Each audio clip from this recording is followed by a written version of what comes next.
One of the biggest leadership mistakes is assuming that because something was explained clearly, that it was understood. Hey, Internet friends, it's Joe, and welcome to another episode of Simplify, Focus, Scale.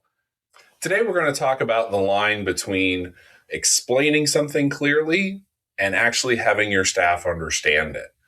And there is a big difference. So, as a leader, when you're explaining a new goal, a new process, or some change in direction, what you're going to find is that you're in that meeting or you're sending out that email and everybody nods, nobody asks any questions, and you're sitting there going, great, everybody understood it, everybody buys in, we're all set, we're good to go.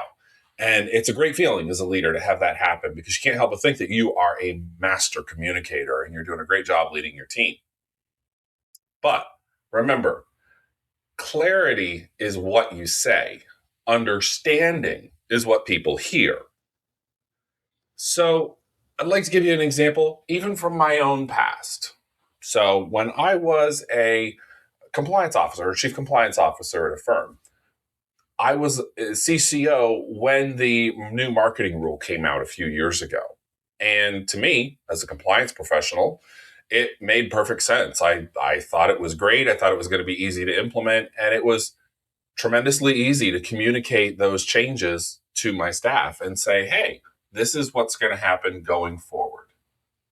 Nobody questioned it. It sounded easy to everybody.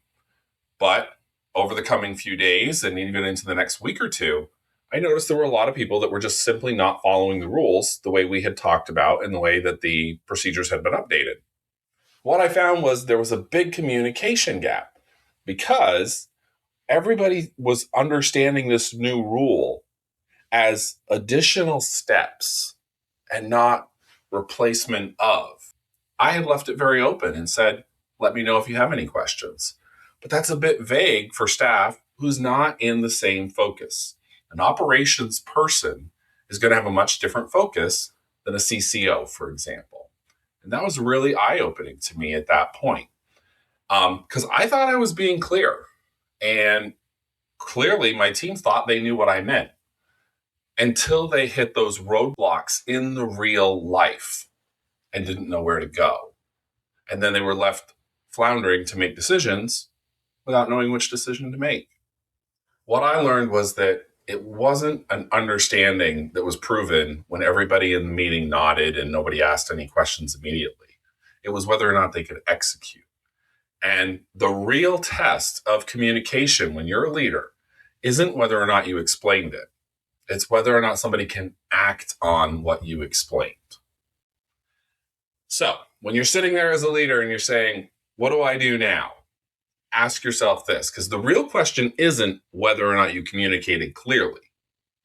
The question is whether the understanding actually occurred and can be executed upon. Thanks for joining me this week, everybody.